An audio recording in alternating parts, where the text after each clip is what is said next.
Je vous invite à la prière. Prions.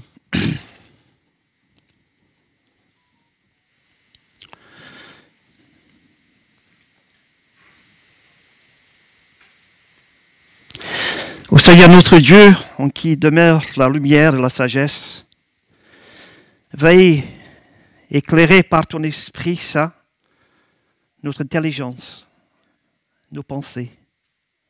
Veuille ouvrir nos cœurs. Aide-nous, Seigneur, à recevoir et d'accueillir ta parole avec respect, avec sobriété, mais dans la joie. Aide-nous, aide-moi, Seigneur, aussi à comprendre ta parole et donne-nous de savoir comment la mettre en pratique et de le vivre dans notre vie de tous les jours et de le transmettre aux autres cette semaine. Et tout cela, nous demandons au nom du Seigneur Jésus, est notre Sauveur et notre Maître. Amen.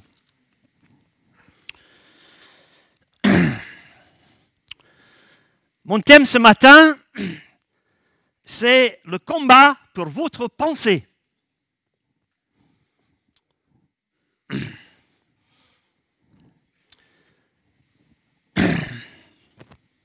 Nous allons dans un premier temps définir qu'est-ce que la pensée.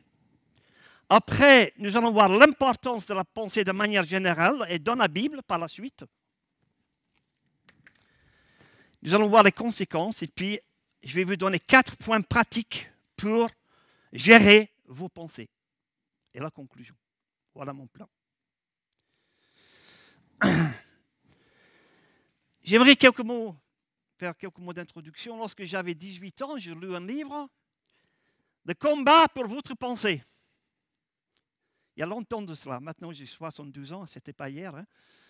Et j'ai trouvé ce livre dans ma bibliothèque. Et il y a à peu près 2 mois, je dis voilà, un bon sujet pour ma prédication. Et dernièrement, j'ai dû reconnaître devant Dieu, j'avais besoin de faire le ménage, de mettre de l'ordre dans mes pensées. Et de confesser, j'avais besoin non seulement de pardon, mais aussi besoin d'une intervention de l'Esprit de Dieu dans ma vie de tous les jours pour donner une nouvelle orientation à mes pensées et gagner chaque minute ce combat. Et ce n'est pas évident. Il y a quelque temps de cela, j'étais en Suisse, j'étais reçu chez un pasteur. Et quand je suis allé dans la salle de bain, sur le miroir, il y avait une étiquette « Comment soigner vos dents ?» 4 points. Et je dis, voilà un très bon titre pour mon message ce matin. Comment soigner vos pensées? Et ce sera donc ma conclusion. Nous allons, dans un premier temps, voir la définition pour comprendre de quoi est-ce qu'on parle. De quoi est-ce qu'on parle lorsque nous parlons de la pensée? C'est donc la pensée désigne l'ensemble des opérations de l'esprit. Ce n'est pas très précis, mais je vais vous dire de quoi il s'agit. Ça veut dire, il est question de tout ce qui nous passe par la tête, les idées, les réflexions, les observations, les rêves. Et on peut dire que la parole, on peut dire que la pensée, c'est la parole intérieure. Et la parole, c'est la pensée extérieure. Ça, c'est intéressant.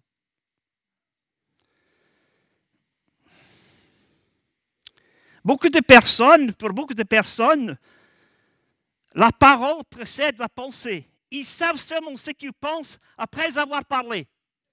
Vous connaissez des gens comme ça? Ils disent quelque chose, ils disent « Ah, j'ai perdu le fil ». Vous connaissez ça, hein? Parfois, on dit n'importe quoi. Parce que ce n'est pas précédé donc par la pensée. Maintenant, un mot concernant l'importance de ce sujet de manière générale.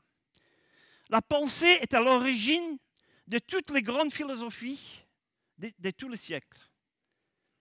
Et même les religions, à l'origine, il y avait parfois une pensée qui était plus ou moins bonne, et puis ça déviait. À l'origine, donc, des politiques, il y a une pensée qui est différente. Les découvertes scientifiques, les inventions, l'industrie, l'économie, les constructions. Derrière tous les bâtiments que vous voyez, il y a une pensée quand vous êtes à Montpellier. Il y a parfois des magnifiques bâtiments, et puis il y a d'autres bâtiments, on dit, mais c'est quoi ça, hein? Mais derrière ça, il y a une pensée. Il y a un architecte qui a pensé cela. Et puis, non seulement derrière les constructions, mais aussi le vol dans l'espace. Tout ça a été réfléchi, seconde après seconde. Derrière, si vous allez dans les musées, vous promenez, ça j'aime bien aussi, et contempler les tableaux. Derrière chaque tableau, il y a une pensée. De même avec la musique, vous avez toutes sortes de musiques. À l'origine, il y a une pensée, il y a quelqu'un qui a pensé ça. Et même dans votre tête aussi. Je reviens à vous. Hein? Toutes les attitudes que nous avons adoptées depuis des années, un ensemble de pensées que nous avons reçues de nos grands-parents, de nos parents, des maîtres d'école, des professeurs d'université. Tout ça ensemble, on peut résumer avec un mot, c'est l'éducation. On a tous une éducation différente, c'est pourquoi on ne pense pas la même chose. C'est peut-être bien qu'on ne pense pas la même chose aussi. Hein? On appelle ça l'éducation ou bien la culture. J'aimerais dire quelques mots avant de regarder dans la Bible concernant les conséquences de nos pensées. De vos pensées. L'amour ou la haine sont les sources de nos pensées. La paix ou la guerre. La générosité ou l'avarice. La vengeance ou le pardon. La joie et la tristesse. Les bonnes relations ou les mauvaises relations. La division ou l'unité. Tout ça, c'est une question directement liée à nos pensées. Quelques mots concernant les bonnes pensées. J'aimerais vous faire remarquer que tous les fruits de l'esprit, dans Galates 5, verset 22, sont directement liés à nos pensées. L'amour, la joie, la paix, la patience, la bonté, la bienveillance, la fidélité, la douceur, la maîtrise de soi. Tout ça, c'est directement lié à nos pensées. Des pensées constructives. Mais il y a aussi des pensées négatives qui peuvent nous détruire aussi. Il y a un exemple dans la Bible, je ne vais pas le regarder dans les détails, mais j'aimerais juste vous montrer cette image. C'est dans le livre de Daniel, chapitre 5, verset 6. Alors le roi changeait de couleur, car ses pensées le troublèrent. Et le roi, il va voir une main qui vient sur le mur, et ça va écrire donc son jugement, sa destinée. Il voit la main de Dieu, et vous savez ce qui se passe? Regardez bien. Il commence à trembler. Il est dit dans les textes, les jointures et ses reins se lâchèrent et ses genoux se heurtèrent l'un contre l'autre. Donc, il y a des conséquences physiques, psychologiques, psychiques à cause de nos pensées. Alors, on le sait très bien, le stress, l'anxiété, l'inquiétude, le doute, souvent, cela c'est à cause du fait qu'on n'arrive pas à gérer nos pensées. Il y a un médecin anglais, un chrétien, qui dit « Si j'avais le pouvoir de guérir les maladies qui se trouvent à l'origine dans les pensées de mes patients, je pourrais libérer 80% de mes clients. » Beaucoup de gens qui sont malades dans leur tête.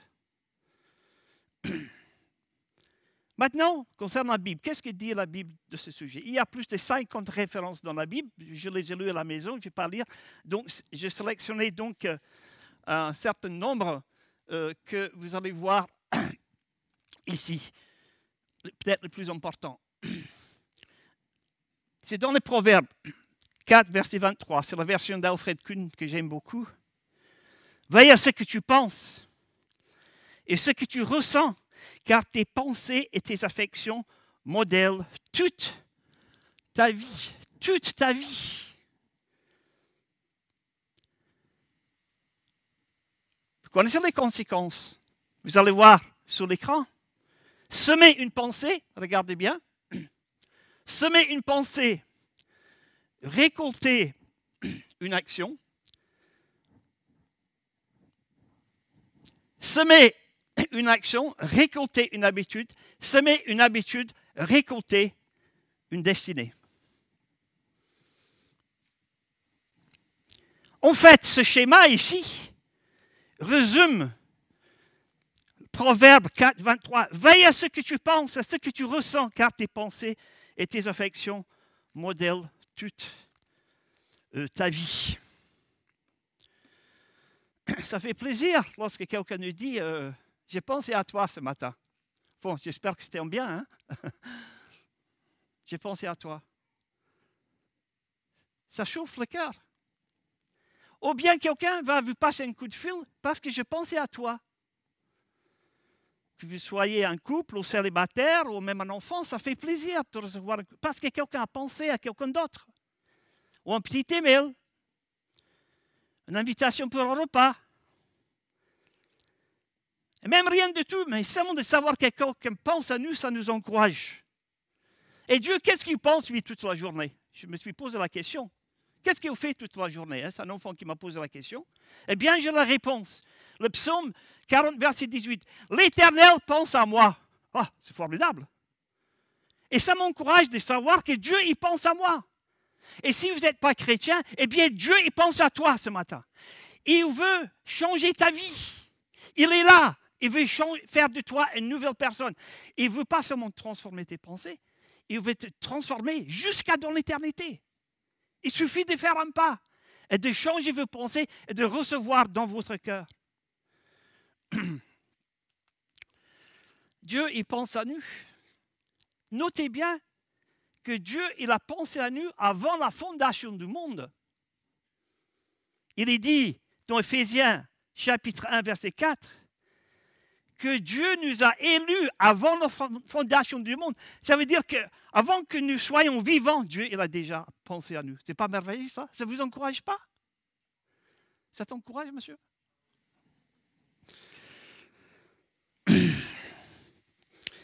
Non seulement Dieu, il pense à nous, on arrive à des choses sérieuses maintenant, mais ce thème mérite notre attention, surtout parce que Dieu, il voit nos pensées. Et ça doit nous faire réfléchir. Dieu nous voit nos pensées. Ici, c'est dans Genèse 6, verset 5. L'Éternel vit que la méchanceté des hommes était grande sur toute la terre et toutes ses pensées, les pensées de leur cœur, s'est portées chaque jour et uniquement vers le mal. Et là, déjà, on peut tirer une conclusion que nos pensées sont tirées vers le mal. Et il faut le combattre. Il y avait un monsieur, il avait 2 chiens. Ils étaient toujours en train de se battre l'un avec l'autre. Et le voisin qui était là, il regardait ses chiens en train de se battre. Et il dit, mais je sais qui va gagner le combat. Ah, il dit, comment est-ce que vous savez, le voisin lui pose comme question, qui est-ce qui va gagner cette fois-ci? Il dit, ça dépend à quel chien je donne la nourriture. C'est lui qui est le plus fort. Et même dans notre tête, au niveau de nos pensées, celui qui va gagner le combat, c'est celui qu'on va nourrir aussi.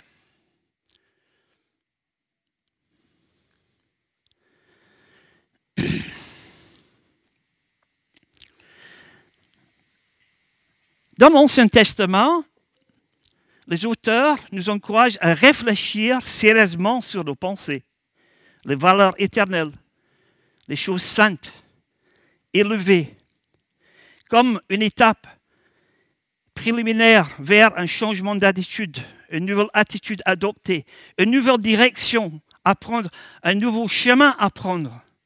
Les psaumes et les prophètes évoquent souvent le pouvoir qu'ont les bonnes pensées à nous pousser à faire le bien, à trouver notre chemin pour aujourd'hui. C'est David qui dit, le psaume 119, verset 59, « Je réfléchis sur mes voies. Je dirige mes pas vers tes pensées. » C'est beau ça. Le psaume 119, verset 59. Mais quel est le problème de fond avec nos pensées? Et Jésus, il va traiter en profondeur ce problème les disciples vont poser la question à Jésus, mais quel est le plus grand commandement? Et ce qui est très intéressant, Jésus, il va citer le texte de Deutéronome 6, verset 6, mais Jésus, il va ajouter quelque chose à ce texte. Et Jésus, il dit ceci, tu aimeras le Seigneur ton Dieu de tout ton cœur, de toute ton âme et toute ta pensée. Et Jésus, il ajoute un escalier, si vous voulez, à ce texte.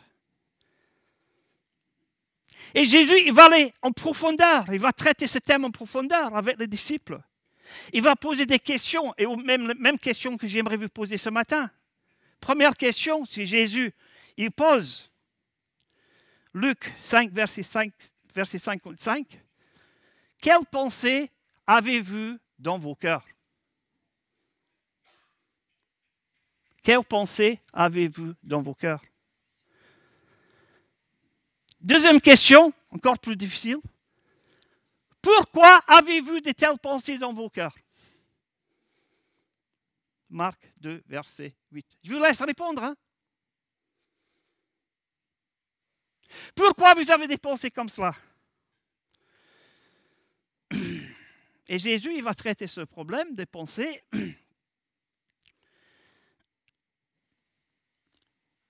dans Matthieu 25, verset 28. Jésus, il va répondre à cette question. Et j'aimerais vous faire remarquer que Jésus va mettre à égalité la pensée et l'action. On va le voir à l'écran, je pense. Il dit ici, si un homme regarde une femme pour la convoiter, il a déjà commis un adultère avec elle dans son cœur. Donc pour Jésus, la pensée et l'action, c'est la même chose. Pour Jésus, penser, c'est passer à l'acte. Et Jésus, il va nous conduire vers le fond du problème. Jésus, il me dit, dans Matthieu 15, verset 19, c'est du dedans, c'est du cœur des hommes que sortent les mauvaises pensées. Ce n'est pas ce qui entre dans l'homme, mais ce qui sort. C'est curieux ça. Moi, j'aurais cru le contraire. Hein? Mais c'est ce qui sort. Ça veut dire que dès qu'on pense quelque chose, il faut savoir le gérer. Hein? Ce n'est pas évident. Hein? Et il y a toute une liste de choses qui sortent du cœur, les mauvaises pensées, les adultères, les viols, etc. Tout cela, ça vient du cœur. C'est le problème de fond. Pourquoi? Parce que le cœur de l'homme est tortueux par-dessus tout. Jérémie 17, verset 9. Donc, les amis, il faut veiller. Dès qu'une pensée arrive, il faut savoir le gérer. Et ce sera ma conclusion. Je ne suis pas encore, mais j'arrive. Ce que Jésus nous dit ici, dans le texte de Matthieu, le problème de fond, ce n'est pas les autres. Ce n'est pas l'environnement, ce n'est pas la pollution. Le problème, c'est à l'intérieur. Et dans la Bible, j'ai relevé, il y a au moins 19 fois, dans les textes, il est dit, j'ai parlé à mon cœur. J'ai parlé à mon cœur. C'est sûr dans l'Ecclésiaste. Et j'ai parlé à mon cœur. Et moi, je vous encourage de parler à votre cœur. Parce que parfois, là, je parle d'expérience, ce n'est pas très beau. Il faut parler à son cœur. Il faut parler à ses pensées. C'est Jacques, dans l'épître de Jacques, il est très pratique. J'aime bien ce livre de Jacques. Il nous dit que la pensée, c'est comme l'appât d'un pêcheur. Hein? Lorsqu'on va à la pêche, il y a l'appât. Et le poisson, il va suivre, il va goûter, il va mordre, et puis il meurt. C'est exactement la même chose. Vous êtes déjà allé sur Internet pour regarder les choses qu'il ne faut pas regarder. Qu'est-ce qui se passe? On regarde quelque chose, et puis ça nous conduit vers quelque chose, et puis on est pris au piège. Nous, les hommes, on sait ce que c'est. Hein? Vous voyez, ils sont tous en train de sourire. Et c'est terrible. Chacun, lorsqu'il est tenté, il est attiré, amorcé par sa propre convoitise, par ses propres pensées. Et puis la convoitise, lorsqu'elle est conçue, enfante le péché. Et le péché étant consumé, enfante la mort. C'est Francis Schaeffer qui dit « La victoire ou la défaite lors de la tentation se joue sur la bataille de nos pensées. » Je veux redire ça. La victoire ou la défaite lors de la tentation se joue sur le champ de bataille de nos pensées. Maintenant, quelques mots concernant la complexité et la subtilité de ce problème de pensée. Le problème de pensée pour les chrétiens, c'est un combat qui a lieu pas seulement dans les cieux, mais aussi dans notre tête, mais aussi dans les cieux.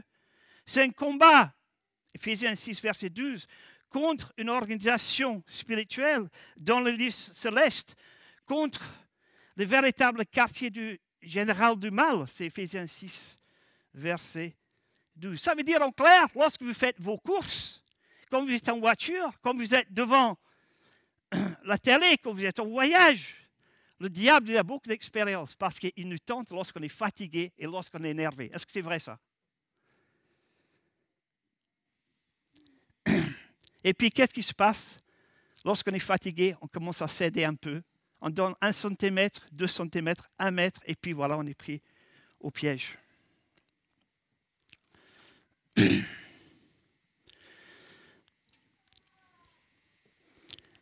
Alors, ce qui est curieux, il y a beaucoup de personnes qui ne sont pas encore chrétiens. On se pose la question pourquoi. Ils étaient peut-être élevés catholiques, ils ont fait leur communion, protestants, ils ont fait le catéchisme, ils ne sont pas encore chrétiens. Il y a d'autres personnes, des grands intellectuels, ils ne sont pas encore chrétiens. Et pourtant, ils comprennent tout. Et pourquoi ils ne deviennent pas chrétiens? 2 Corinthiens 4, 4. Parce que Satan, il a aveuglé l'intelligence de ces personnes. Il y a beaucoup de gens qui sont aveuglés par Satan lui-même. Maintenant, j'arrive à ma conclusion, qui va être un peu longue. 4 pistes pour gagner le combat au niveau de nos pensées. Première piste, repérer. Repérer. Sonde-moi, ô Dieu. On a chanté déjà. Je tiens à remercier le musicien parce que c'est beaucoup de travail aussi, ça, pour préparer les chants, la présidence. Ça ne se fait pas en 5 minutes. Hein. Prenez le temps aussi de le remercier, ça va les encourager, une pensée. Hein. Ou d'envoyer un email. Merci à Isabelle d'avoir tout préparé et merci à Anne d'avoir mis ça en route. Sonde-moi, ô Dieu. Soyons transparents. Étalons nos pensées devant Dieu pour repérer et aussi pour corriger nos pensées. Vous savez que je joue un peu de piano, enfin, parfois je joue très mal. Pourquoi? Parce que je fais des fautes. Et il y a un livre qui m'a beaucoup aidé, c'est Comment corriger vos fautes. J'ai lu au moins 5 fois ce livre. Hein. Et c'est très intéressant de ce livre. Il dit, mais attention, pas trop vite. C'est Mozart qui dit, la vitesse tue, lorsqu'on va apprendre le piano. Il faut apprendre lentement. Et plus qu'on apprend lentement un morceau, c'est vrai Isabelle, plus qu'on va les jouer parfaitement. Pourquoi? Parce que, et dans ce livre-là, parce que nos pensées sont un peu comme un piano, il faut savoir repérer la faute. Il faut savoir mettre notre doigt sur le bon doigt, la bonne note. Il faut lire la partition comme il faut. Tout ça, ce n'est pas automatique. Isabelle, tu as passé combien de temps pour apprendre le piano? Dis-moi honnêtement. Ça fait au moins 40 ans. Au moins 40 ans. Donc, attention, parce que il faut se poser la question, est-ce que c'est le bon doigté? Est-ce que c'est la bonne note? Est-ce que c'est la bonne tonalité? Est-ce que c'est la bonne partition? Ou est-ce qu'il y a une faute dans la partition? Ça arrive rarement. Est-ce que c'est un problème de timing? Attention, si vous jouez un morceau sans avoir corrigé la faute, vous allez avoir un mal fou à la corriger la deuxième fois. Et de même avec vos pensées. Il faut savoir repérer des mauvaises pensées. Et je connais ma personne, je connais mes faiblesses. Je sais des pensées que j'ai besoin de corriger. Et c'est l'apôtre Paul qui nous invite à gérer nos pensées, à repérer des bonnes pensées, à semer des bonnes pensées, tout ce qui est vrai, tout ce qui est juste, tout ce qui est pur, tout ce qui est aimable, tout ce qui est honorable, soit l'objet de vos pensées. C'est Philippiens 4, verset 8. Repérer des mauvaises pensées. Deuxième point, réparer les mauvaises pensées. Réparer. Comment réparer? Je vais donner 2 points. Se repentir et renverser. Se repentir. Et puis, troisièmement, mettre en prison. Alors, il est dit, et ça c'est un texte important, nous renversons les forteresses et bastions dans lesquels les hommes se barricadent contre Dieu. Oui, nous renversons les raisonnements et les arguments sophistiqués qui se dressent prétentieusement en rempart contre la véritable connaissance de Dieu. Et nous amenons toute pensée captive à l'obéissance de Christ. Vous allez me dire, mais ça c'est un très bon verset pour les non-chrétiens.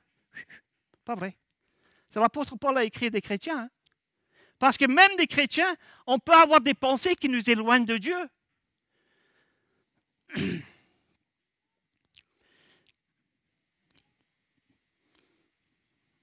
Nous renversons les forteresses, les bastions dans lesquels les hommes se barricadent contre Dieu. C'est quoi ces forteresses?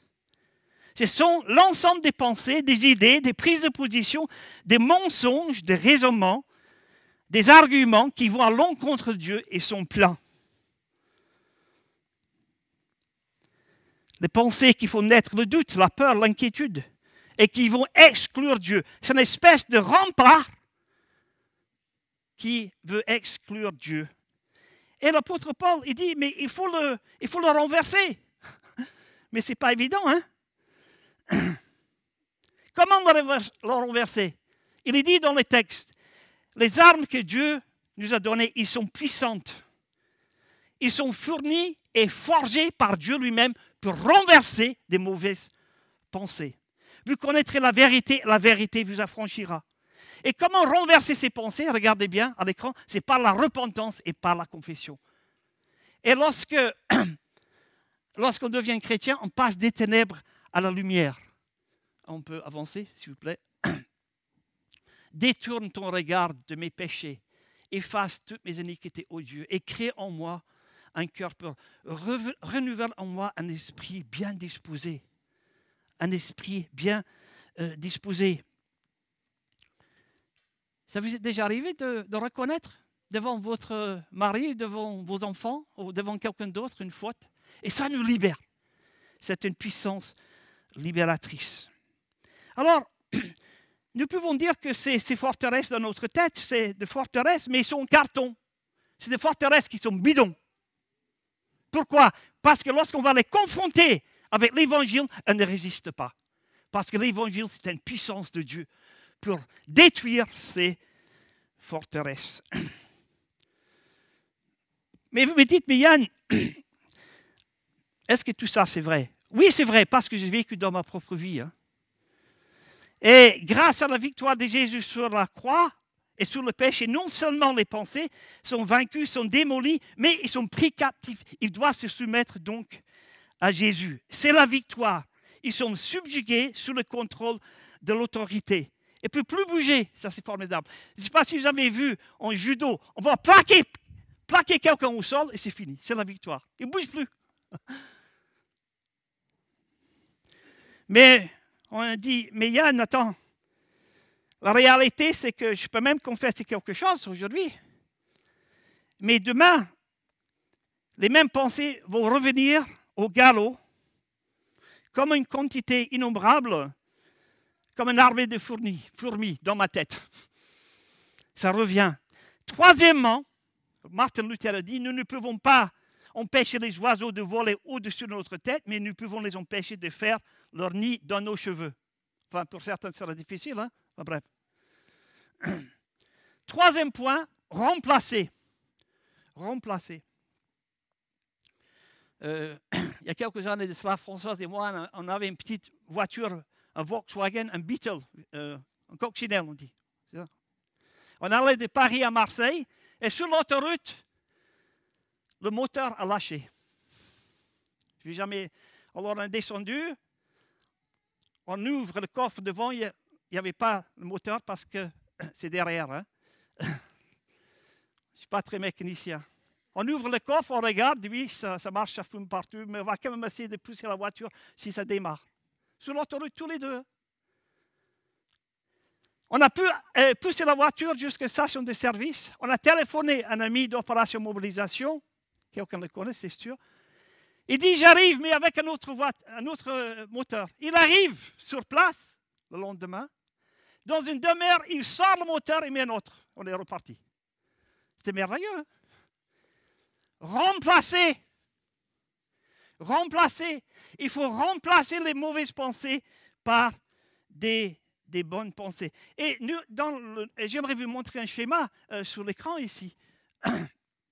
Voici ce que je veux repasser en mon cœur, ce qui me donnera de l'espérance. Les bontés de l'Éternel ne sont pas épuisées, ses compassions ne sont pas à leur terme. Elles se renouvellent chaque matin. Oh, que ta fidélité, elle est grande. Mais ce qu'il faut savoir, c'est le contexte. Jérémie, parfois, était dans un puits. On l'a lapidé, Jérémie. Il était triste, il a perdu sa joie, et puis, il va louer Dieu. Et ça va transformer nos pensées lorsque nous avons nos pensées braquées sur Dieu. On va voir la suite. J'aimerais vous montrer ce petit dessin ici, parce qu'il est dit dans Ésaïe 55, verset 8, « Car mes pensées ne sont pas vos pensées. » Il y a un décalage entre les pensées de Dieu et mes pensées. Regardez le dia suivant. Qu'est-ce qui se passe? Lorsque on va lire la parole de Dieu, lorsqu'on va méditer sur les attributs de Dieu, lorsqu'on va prier et lorsqu'on va étudier la parole, il y a quelque chose qui se passe. Est-ce que quelqu'un a remarqué la différence entre ces deux schémas? Et au moins un homme intelligent ici. Est-ce qu'il y a quelqu'un d'autre qui a remarqué? On va diminuer la différence de cet espace qu'il y a entre Dieu et nous. On s'approche de Dieu et on s'approche donc de la parole de Dieu. Vous savez que les Anglais, ils aiment toujours à 4 heures prendre du thé. Moi aussi, ça m'arrive à 4 heures. Ce n'est pas 4 heures aujourd'hui. Je vais juste faire une petite démonstration. En fait, je vais mettre toutes mes pensées dans ce verre ici. C'est encore très chaud. Et je vais prendre de English Breakfast. Vous connaissez? Et ceci, donc, c'est la parole de Dieu. Je vais mettre dans mes pensées, regardez bien, et puis je vais le sortir. Comme quelques chrétiens, ils vont lire la moitié de verset tous les jours. Il y a d'autres chrétiens, ils vont lire la parole de Dieu pendant 5 minutes. Il dit, ça suffit, je n'ai pas le temps parce que je dois partir. Il y a d'autres chrétiens, ils vont laisser la parole de Dieu entrer en eux et changer leurs pensées. Et regardez bien, il y a 2 choses qui sont passées. Non seulement l'eau a changé de goût, mais aussi de couleur. Et c'est ce qui se passe lorsqu'on reçoit la parole de Dieu. Donc, et j'aimerais dire un mot sur la méditation, c'est très important. La méditation biblique, c'est non se vider, c'est se remplir. Non se détacher, mais s'attacher. En hébreu, ça veut dire bercer, héberger la parole. En grec, méditer, soigner, s'occuper, se concentrer sur et fixer nos pensées sur la parole de Dieu. Et je vous recommande un livre, La méditation biblique à l'ère numérique. C'est un petit livre qui est magnifique, écrit par Dominique Anger, qui était prof donc à l'IBG. C'est vraiment un livre qui est formidable sur les pensées. Et c'est Calvin qui dit ceci, écoutez bien. Lorsque la parole de Dieu est reçue au plus profond des crevasses, des fonds, de recoins de notre cœur, elle devient une forteresse invincible et spirituelle pour résister à tous les assauts et des tentations. Dernier point, renouveler nos pensées. Renouveler nos pensées. Laissez-vous entièrement transformer par le renouvellement de votre intelligence. Adoptez une attitude intérieure différente, une mentalité différente, traduit M. Kuhn, de renouveler nos pensées. Laissez-vous entièrement transformer par le renouvellement de votre intelligence. Adoptez une attitude intérieure différente. Donnez à vos pensées une nouvelle orientation afin de discerner ce que Dieu veut de vous. Vous savez que quand j'étais plus jeune, J'étais un fan de Norman Vincent Peale. Est-ce qu'il y a des personnes qui connaissent, des Américains parmi nous qui connaissent Norman Vincent Peale? Et c'est un pasteur même. Il a écrit 44 livres sur la puissance de votre pensée. Il dit dans un de ses livres, votre pensée peut tout. Votre pensée peut tout faire. Ça peut changer votre journée, mais ça ne peut pas changer votre cœur, les amis. Attention.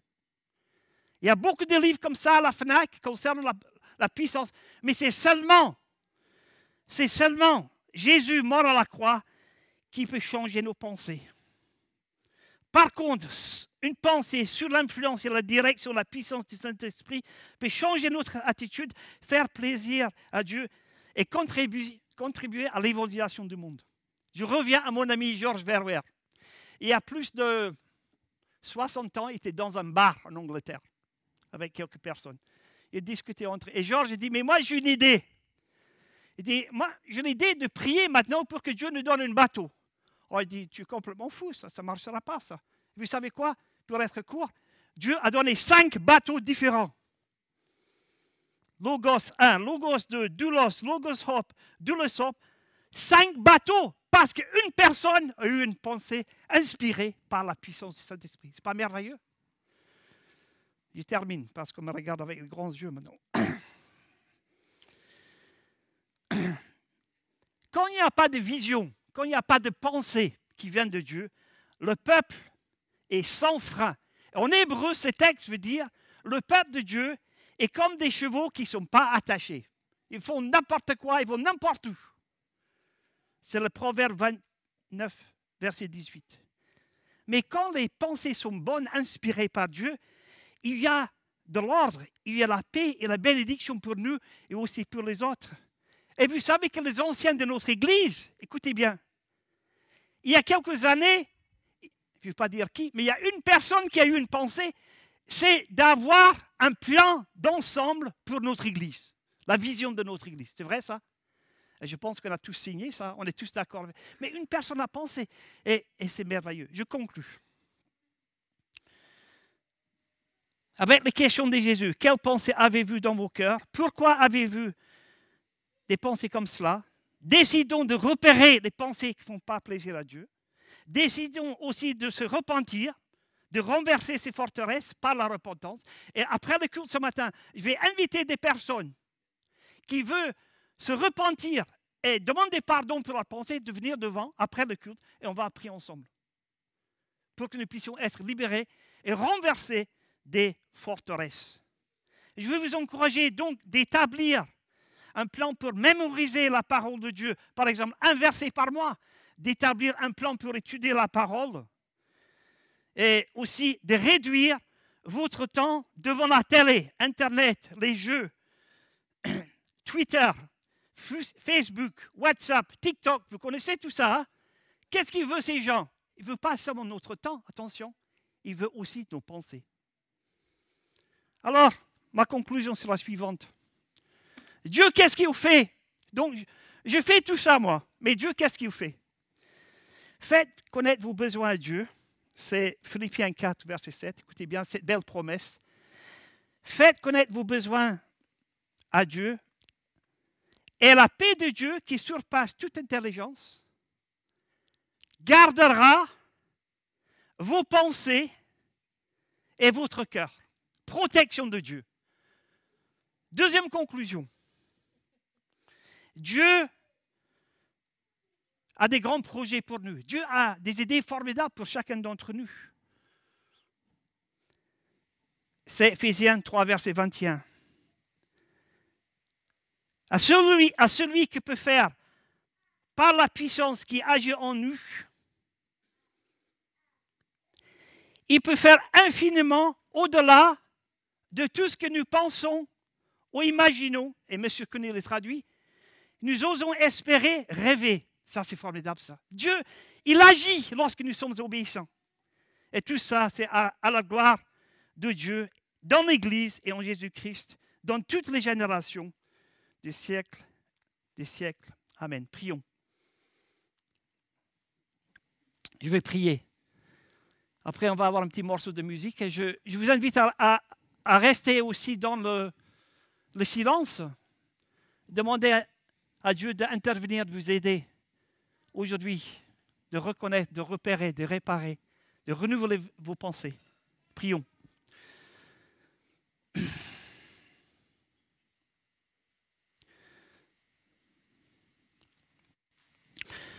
Seigneur, tu vois mes pensées